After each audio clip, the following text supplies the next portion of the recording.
If you give a man a fish, you feed him for a day. If you teach a man to fish, you feed him for a lifetime. Skills over supplies, teaching over giving, empowering over providing. Essentially, you can change a person's life by equipping them with knowledge. Exactly. Education is more than just a blessing and a right. It is one of the most powerful tools for social change. It can lift communities out of poverty, reduce discrimination, and close the gap on inequity. In our community, one of the biggest issues is cancer. By a quick show of hands, how many of you will know someone affected by cancer? Anyone? Now look around you and see how many of you are raising your hand. In the United States, cancer is the second leading cause of death. For people over the age of 85, it's the number one leading cause. And in our home state, Kentucky, unfortunately, we hold the highest cancer incidence and second highest cancer mortality rates across the entire nation. In fact, the American Cancer Society predicts that by the end of 2025, Kentucky will see over 10,000 cancer-related deaths and over 30,000 new cancer cases. And it's even worse in the Appalachian region, where people are 36% more likely to die from preventable cancer.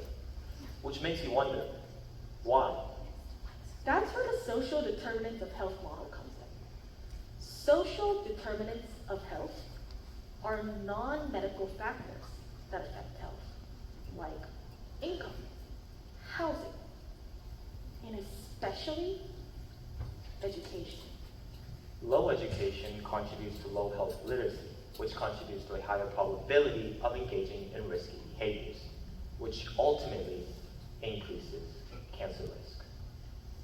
Young people are especially at risk, as a vulnerable population forming health behaviors to be carried with them later in their life. So it's crucial that we encourage youth to form health behaviors to decrease their risk of cancer in order to decrease the overall community's cancer rates in the long term. And that is where cancer health literacy comes in. It's the ability to understand and act on cancer-related information. And it's a significant driver behind these health disparities. One of the most effective ways to fight cancer is prevention and early diagnosis. And the solution to address both is youth cancer education. We brought this idea into our high school.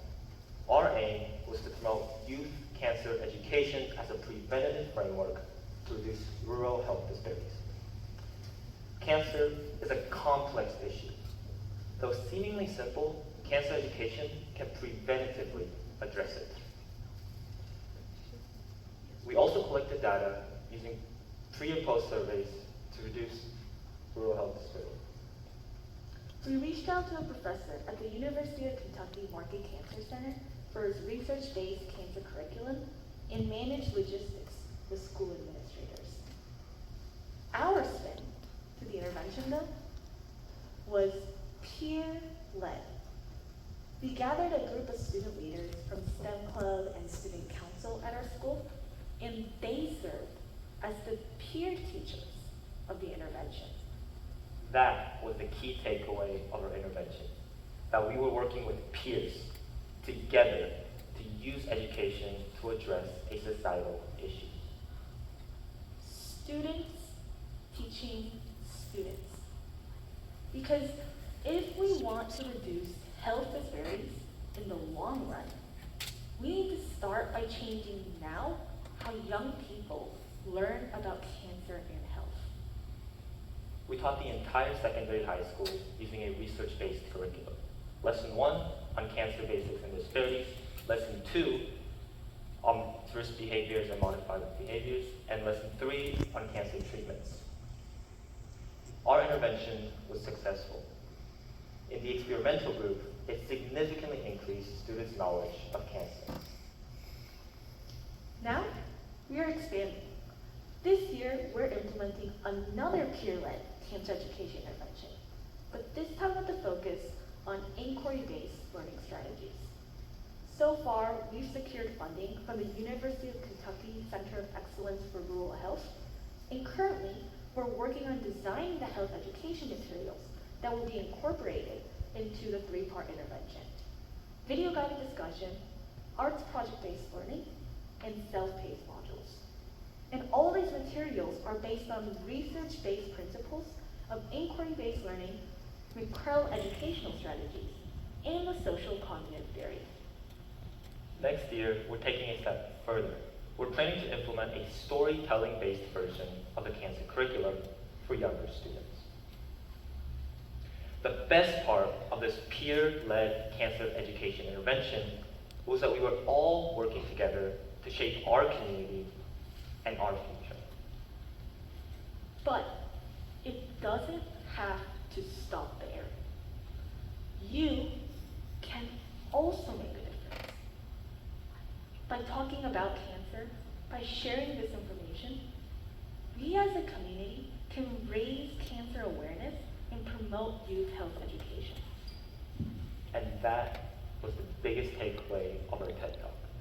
That you too can make a difference through education. Education is more than just satiating intellectual curiosity. It's about taking your knowledge to contribute back to society. Those who are educated have a moral obligation to share their knowledge with others. After all, quality education is a right for all, not a privilege for the few. Thank you. Thank you.